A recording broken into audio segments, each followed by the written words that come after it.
Most anglers pick up a lure, tie it on, and throw it out there with the same retrieve they always use. It becomes automatic. You find a comfortable speed, the lure feels right, nothing bites, and your instinct is to change the lure. So you open the tackle box, dig around, swap out colors, try a different profile, go back to whatever worked last time. You do this for an hour, you do it all afternoon, and the fish just sit there. What if the problem was never the lure? What if you were fishing the right bait at the wrong speed the entire time? Hit subscribe before we get into this, because that one adjustment right there, retrieve speed, might be the most overlooked variable in freshwater fishing. And it costs anglers fish every single time they go out. I'm Jerry Davis, and if there's one thing I've seen consistently when talking to anglers about what they're doing on the water, it's that most people never experiment with speed. They find something that feels comfortable, they stick with it, and they assume the fish are either there or they're not. But retrieve speed changes almost everything about how a lure behaves. It changes the running depth. It changes the vibration frequency. It changes how long the bait stays in the strike zone. And depending on the water temperature, the season, and how active the fish are, the difference between a slow retrieve and a fast one can be the difference between a dead morning and a loaded live well. For this video, I used a lipless crankbait as the test case. And I want to be clear about something before we get into this. I'm not going to tell you I threw one lure out there and caught exactly 47 bass across 5 different speed zones and tabulated the results on a spreadsheet. That's not what this is. This is about taking one very common, very versatile lure type and walking through what actually happens at 5 different retrieve speeds, why that matters, and which speed tends to produce under which conditions.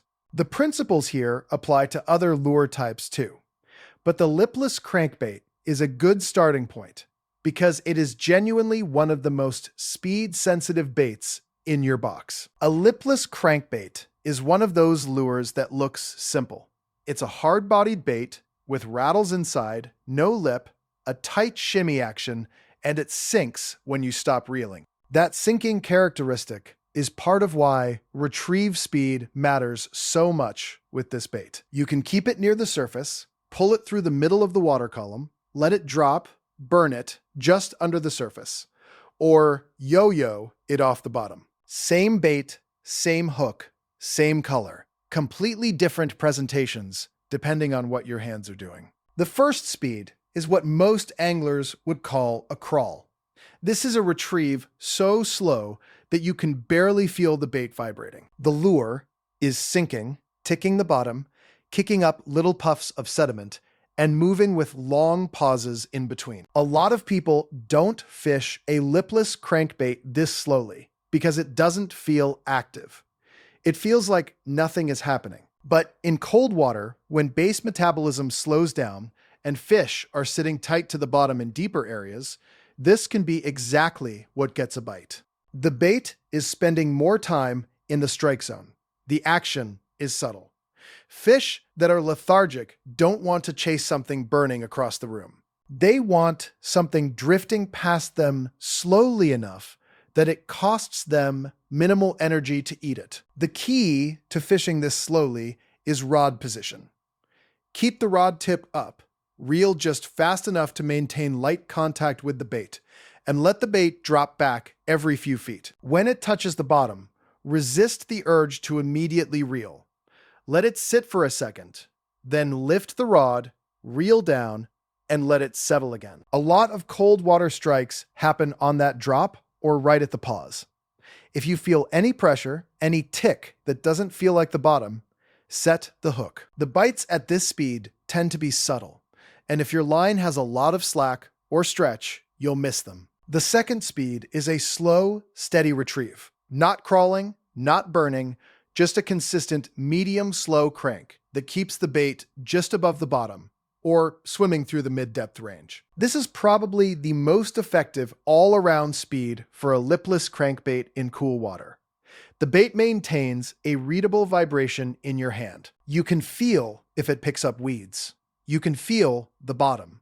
The fish don't have to commit to a chase, but the bait is moving enough to trigger reaction strikes when it passes close. A lot of experienced anglers default to this speed during late winter and early spring, when bass are starting to become more active but still haven't fully committed to aggressive feeding. The bait covers water, stays in the zone, and doesn't outrun fish that are still moving slowly. Here's what most anglers overlook at this speed. Line choice makes a real difference. If you're on heavy fluorocarbon, say 17 or 20 pound, that line is stiff enough that you lose some feel, and it alters how the bait runs. Drop down to 12 or 14 pound, and you get better sensitivity and a slightly more natural presentation. This isn't a huge purchase change. It's a spool choice decision that costs you nothing but 5 minutes of re-rigging. The third speed is what I'd call medium. You're covering water noticeably faster now. The bait is probably running a foot to 2 feet off the bottom, depending on how deep you're fishing. The vibration is strong and consistent in your hand. At this speed, the lure starts doing something different.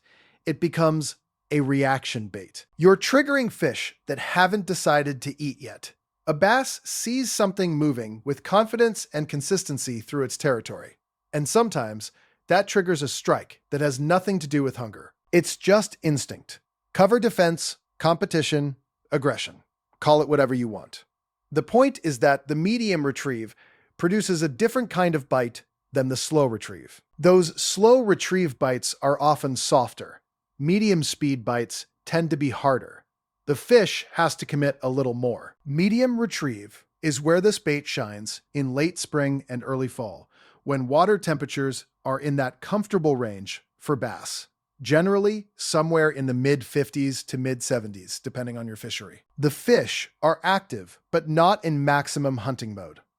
They're moving around, feeding opportunistically, and a steady, confident presentation at this speed gets eaten regularly. If you're fishing a flat with scattered grass, coontail, or milfoil, running the bait at medium speed through the edges of that cover is a classic and effective approach. Anglers consistently report that when bass are suspended over submerged vegetation in spring, a steady medium retrieve is one of the most productive things you can do with a lipless crankbait. The fourth speed is fast. You're burning the bait now.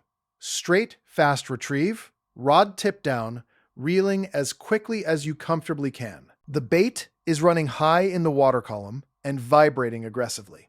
You lose some of the natural, subtle appeal, but what you gain is the element of a fleeing baitfish. At this speed, the lure looks panicked. And sometimes, that is exactly what triggers a reaction strike from a bass that wasn't interested in anything moving slowly. Fast retrieves work well in warm water. Summer, late summer especially. When bass are active and positioned shallowly early in the morning or late in the afternoon, burning a lipless crankbait along the surface or just below it can produce explosive top-water style bites. The bass blow up on it. You'll see it. It's one of the more exciting ways to fish this bait, and it's one that gets overlooked because people think of a lipless crankbait as a slower presentation bait. It absolutely is not limited to that. The one thing to watch with a fast retrieve is your hook configuration. At high speeds, a fish that swipes at a lipless crankbait and misses is gone. You won't get a second shot. If you're burning the bait and getting short strikes or blow-ups without hookups, consider swapping the rear treble for a slightly larger one or a feathered hook. The extra surface area and movement can give the fish something to grab in that split second of contact. This is a small tackle shop purchase. A $2 or $3 hook swap can directly change your hookup percentage. The fifth speed is the yo-yo, or rip and fall. This isn't really a steady retrieve speed at all, but it belongs in any conversation about how to fish a lipless crankbait, because it is one of the most productive techniques for this bait in the right conditions. You cast out, let the bait sink to the bottom, and then rip it upward with the rod. One sharp upward stroke. Then let it fall back on a semi-slack line. Rip, fall, fall. The bait fires upward, flashing, rattling loudly, and then drops back with that sinking, dying action. It mimics a crippled shad in a way that almost nothing else does. This technique is most commonly associated with winter fishing, particularly when bass are relating to humps, points, and deep flats, where shad are dying off. When you see gulls working an area, when you find dying shad on the surface, when your graph is showing fish positioned close to the bottom in deeper water, the rip and fall presentation on a lipless crankbait is one of the best options available to you. Anglers who target bass during shad kill events in winter know this technique well. The bites are often explosive. The bait is in free fall, and bass hit it on the drop. Here's the practical issue with this technique that nobody usually mentions. The line angle matters a lot. If you're casting the bait too far, and your line is at a very shallow angle back to the rod, the rip has a lot of slack to eat up before it actually moves the bait. Shorter to medium casts, with the boat positioned directly over or very close to the target depth, gives you a cleaner connection. When the bait is right below you, or nearly so, every rod stroke translates directly into bait movement. You also feel the strike better because the line is tighter. Now, let's talk about the part that ties all of this together, because the 5 speeds are only useful if you understand what's telling you which speed to use. Water temperature is the single most reliable guide. Cold water, below about 50 degrees, leans slower. The fish's metabolism is reduced. Warmer water, above 65, start thinking about medium to fast. Hot summer conditions, that's when burning and ripping can be genuinely productive. But temperature is not the only signal. Watch the fish. If you're getting followers but no bites, try speeding up. A fish that follows a bait without committing is sometimes triggered into striking by a sudden speed change. Reel faster for 2 or 3 cranks, then pause. That change in behavior sometimes does what a steady retrieve never will. On the other hand, if you're getting bites on every 4th or 5th cast but missing a lot of hookups, you may be retrieving too fast. Slow down. Let the fish get the whole bait. Watch what the bait fish are doing. Shad moving quickly in open water near the surface suggests fast presentations. Shad hugging the bottom or moving slowly suggests slower bottom-oriented retrieves. You do not need a biology degree to read the water. You need to look at it. Think about how much I've been covering here without ever opening a different tackle box. Same lure. 5 different approaches. And each one of those approaches works better in a specific set of conditions that you encounter on a regular basis throughout the season. That is the value of really learning one bait instead of cycling through 20 of them looking for the right one. The most honest thing I can tell you about retrieve speed is this. Most anglers default to whatever speed their arm is comfortable at. It is not a conscious decision. It becomes automatic after a few minutes. That's fine for casual fishing, but if you're putting in serious time on the water and struggling to connect, the first thing to change isn't the lure. The first thing to change is the speed of the one you already have tied on. This one drives me nuts when I see it at the water. Anglers will swap color, swap lure type, even change rods, and never once consider that their retrieve speed is outside the productive range for the conditions they're fishing in. Temperature is off, fish are lethargic, and they're burning a lipless crankbait across the top of the water column, wondering why nothing is eating. Slow it down, get it near the bottom, let it tick, let it drop. Give the fish a reason to eat it without having to work too hard. And yes, I know some of you are going to say you've caught fish at all kinds of speeds and the conditions don't always follow the rules. Fair enough.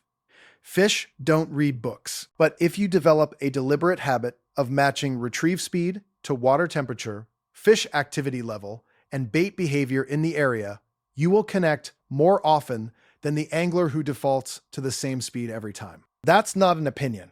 That's just removing one variable from a problem that has too many variables to begin with. Let me know in the comments what retrieve speed you tend to default to, and whether you've ever made a deliberate speed adjustment mid-session. that actually changed your results. I'm genuinely curious how many people experiment with this versus how many people just keep throwing until something decides to eat. Good fishing doesn't require a new lure every time you hit a slow stretch. It requires paying attention to what the water is telling you and adjusting to match what the fish are willing to respond to. The bait in your hand is often fine. The way you're fishing it is where the answer usually lives. Hit like, subscribe, and share this with someone who keeps swapping lures when they should be slowing down.